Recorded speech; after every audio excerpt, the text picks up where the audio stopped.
If you find my video useful, please subscribe. Thank you.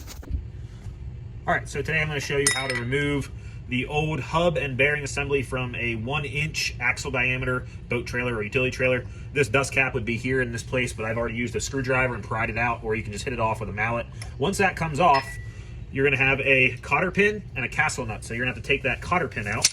I recommend a pair of needle nose pliers to bend this cotter pin back to straight, or you can just break it off as long as you have a new cotter pin. And once you get that cotter pin off or out, you're going to bend that back to straight, and then you're going to have to pull it out the other side, which is probably the hardest part of this. I like to pull it out from this side. So once you get it working its way out, go ahead and give it a tug. There we go. All right, now she's starting to come through there. There. Now once that's out, then you can use a large socket. I actually ended up using a 1 7/8 inch, or sorry, 1 7/16 inch socket to get this off. And then once that's off, you might be able to just pull this entire hub assembly off, depending on how bad the bearings wore out. If the bearing's broken or worn out, you might be able to just pull this thing off. So let's see how we can do. It's coming.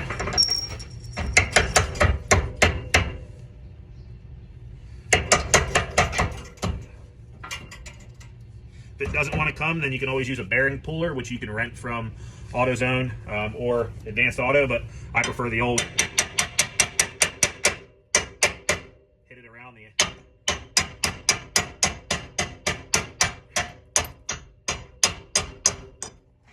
All right, and there we see that our bearing came out and everything came off all at once. So now let's talk about how we replace these bearings to get a much better smooth ride, okay?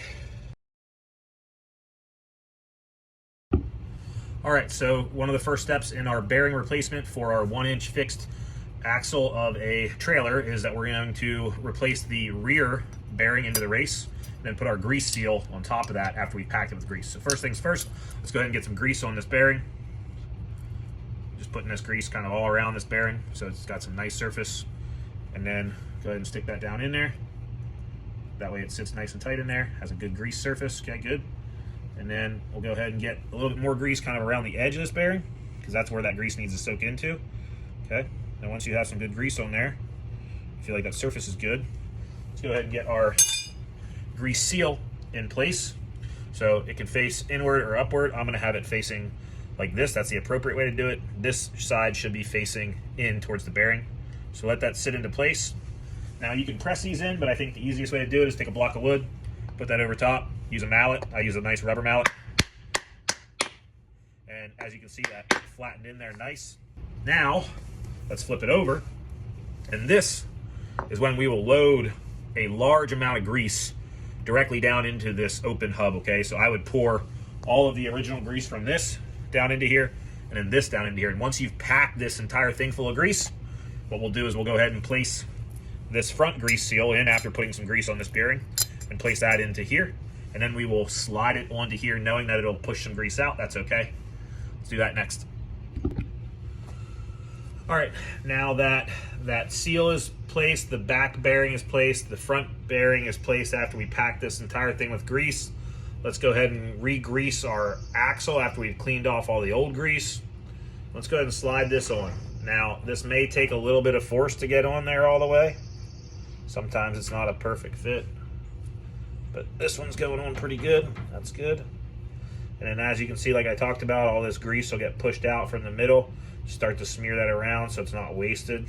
Get that in there so it's greasing up that bearing good. Then let's go ahead and kind of hammer this into place. I like a rubber mallet that's oversized. And then just make sure that bearing keeps it nice and centered. There we go. Clean off our hammer later. Not too worried about it right now. All right. Still have a little bit more to go until it's settling there. There we go. Now we're starting to get there. And then just to get it fully centered, I have another large socket that fits right on top of that bearing, so I can kind of use that as a little bit of a hammering surface to fully set this in there. And now I believe that is about all the way set back. Okay, go ahead and clean that off later as well. And this has already been packed with grease pretty sufficiently. So we'll go ahead and just clean off the edges here. That way it's a nice clean surface. Okay. All right. And then it's time for our washer and our castle nut. All right, so now we're ready for our washer. Get that on top of there because that's what sits flush against the bearing. Okay, and then we'll have our castle nut. Go ahead and get that there. Now you don't want to tighten this down too much or it squeezes the bearings together and you won't be able to move this as easily. You want it snug so it's not going to come off. And you give it a little bit of a tighten here again with our socket. But realistically, this isn't meant to be super tight. You want this to be able to move pretty smooth, okay? That's a little bit too tight, I feel like. All right, let's go ahead and put this in through. See if that's gonna be the right spot to get this through. I think it is. All right, so our cotter pin's in place and let's check our axle. That is very smooth. I'm comfortable with that as our new placement for this axle. That's very smooth. I can feel no grind in it. I know it's set all the way. So let's go ahead and set our cotter pin into place now. Everybody puts these in a little different. The way I like to do it is I like to have that facing flush, and then I will bend these just directly in front, and I'll bend them all the way over and put them right in front here. And then once they're in the front, I'll just hammer them down flush with that so I don't have to worry about them. Everybody does that a little different, but that's my preferred method. I think that way I know that they're not going to go nowhere. They're pretty steady there. Lastly, what I would do is pack the inside of my dust cap with a little bit more grease.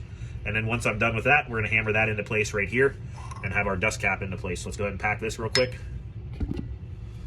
All right, so I've packed my dust cap with a little bit more grease. Let's go ahead and get this in position.